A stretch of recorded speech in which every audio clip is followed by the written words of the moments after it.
Friends hi అండి, hello, good afternoon, sorry good evening, good morning, ఇలా మర్చిపోయి ఒకదాని తర్వాత చెప్తూ ఉంటాం కదా. కానీ ఇప్పుడైతే గుడ్ ఈవినింగ్ అనమాట, గుడ్ నైట్ అని చెప్పొచ్చు. 7:15 అవుతుంది. ఈవినింగ్ స్నాక్స్ కోసం క్యారెట్ కీర తినేస్తున్నాం. నైట్ డిన్నర్కి అయితే రొట్టె వేస్తాను, జొన్న రొట్టె అవసరం లేచింది. జొన్న రొట్టెలో అద్దరం కోసం అయితే ఇలా నల్ల నువ్వులు అయితే తీసుకున్నాను. నల్ల నువ్వులు ఆరోగ్యానికి మంచిది కదా. రేపు మన దగ్గర ఎప్పుడో తీసుకొచ్చిన ప్యాకెట్ ఉంది, చూసాను అనమాట పురుగు ఏమన్నా వచ్చిందా అని. అయితే వీటిని స్టోర్ చేసుకోవడం కోసం గ్లాస్ బాటిల్లో స్టోర్ చేసుకుందామని.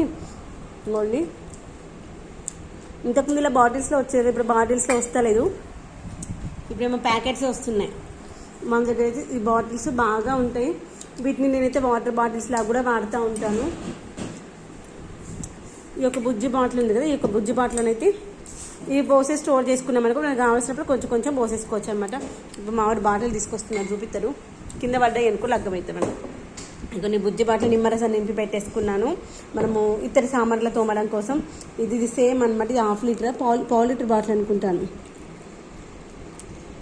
ఇది 200 గ్రామ్స్, ఇది 500 గ్రామ్స్ అనుకుంటా. ఇది 1 లీటర్ బాటిల్స్. ఇదిగోండి ఇలా నేను అప్పుడు ఊరికే ప్లాంట్స్ లాగానే డెకరేటివ్ ఐటమ్స్లా ఉంటాయని ఇలా పెట్టేసుకున్నాను. తర్వాత అట్లా పక్కన పెట్టేసినాక ఒక రోజు ఎందుకు అనిపించింది, ఇప్పుడు మనకు ప్లాస్టిక్ బాటిల్స్ వాడద్దు అంటున్నారు, కాపర్ బాటిల్స్ ఎక్కువ రోజులు వాడితే కూడా మంచిగా కామంటున్నారు కదా, గ్లాస్ బాటిల్స్ కొనుకొచ్చుకుందామా అనుకునేసరికి గుర్తుకొచ్చి మన దగ్గర సాస్ బాటిల్స్ ఉంటాయి కదా, వీటిని ఎందుకు వేస్ట్ చేయడం, వీటినే వాటర్ బాటిల్ లాగా వాడుకోవచ్చు కదా. మా అంటే పైన వచ్చేటువంటి క్యాప్ మాత్రమే ప్లాస్టిక్ కదా, మరి క్యాప్ అయితే ప్లాస్టిక్ లేకుండా అయితే ఉండదు. ప్లాస్టిక్ లేదంటే ఐరన్ ఉంటుంది.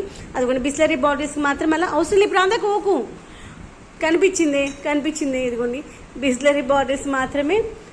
అది ఐరన్ క్యాప్స్ మెల్లి అది కూడా బిస్లరీని వేరే మెల్లి కింద పడితే బ్రేక్. నన్ను బాటిల్స్ మెల్లిదా గ్లాస్ బాటిల్స్ కొనుక్కుంటే డబ్బులు వేస్ట్ కదా. ఇవి అనుకోండి వేస్ట్ ఈజ్ ద బెస్ట్ అటువంటి కాన్సెప్ట్ అనమాట. ఇదిగో ఇవి వాటర్ బాటిల్స్ కోసం మెల్లి పెట్టుకో. ఇదేమో నిమ్మరసం, ఎక్స్ట్రా నిమ్మరసం నింపేసి పెట్టుకుంటాను. ఇది ఇతర సామాన్లు, రాగి సామాన్లు తోమడం కోసము. ఇదిగో దీనిలో ఇప్పుడు నేను మన దగ్గర గ్రాసరీస్ ఏమైనా ఉంటే నింపి పెట్టుకున్నాం అనుకోండి, ఈజీగా ఉంటుంది అనమాట. నచ్చిందా నా ఐడియా? మీరు కూడా మీ దగ్గర ఇట్లా వేస్ట్ ఏమైనా ఉంటే మనం రీయూజబుల్ అయ్యేటువంటి గ్లాస్ కంటైనర్స్ ఉంటే వాడుకోండి. ప్లాస్టిక్ని రీయూజ్ చేస్తాం కదా, ప్లాస్టిక్ని అలా కాకుండా ఇలా గ్లాస్ని రీయూజ్ చేయడాన్ని ఒక్కసారి ట్రై చేయండి. ఓకేనా ఫ్రెండ్స్? మనమైతే క్యారెట్లు తినేస్తూ అఖిల్కి ఎగ్జామ్స్ ఉన్నాయి, ఎగ్జామ్స్ చదివిద్దాం.